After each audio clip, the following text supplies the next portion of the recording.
Xullas shunaqa qilib, kechki smenaga ham tushib ketdim. Buni o'rtoqlarim topishdi. Birga ishlayotgan joyimizdan ketdik deyishdi. Bordik. Shunaqa restoran ekan. Restoranda kuxnyasini уборка qilib berdik. Qaranglar qanaqa chiroyli bu yerda основной banketlar. Keyin svadьbalar o'ynalar ekan.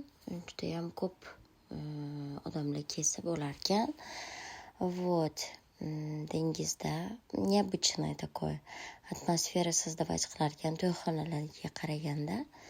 Biz shunaqa katta холодильниklarini, короче, поняли-da, kuxnyani оборудованиесini yuvib tozalab berdik. Конечно, sutka ishlash bu juda ham og'ir. Ya'ni bir kun 24 soat ishlash почти.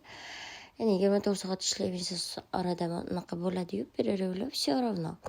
Bu narsa organizm uchun juda ham og'ir. Iloji bo'lsa bu narsani tavsiya qilmayman, lekin nima deydi?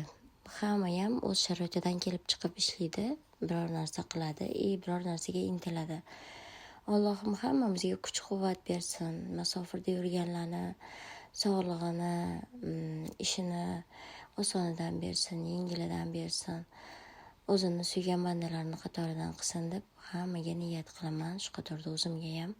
Xudo xolasa nimaiki yaxshi niyat qilsak, hammasiga erishaylik.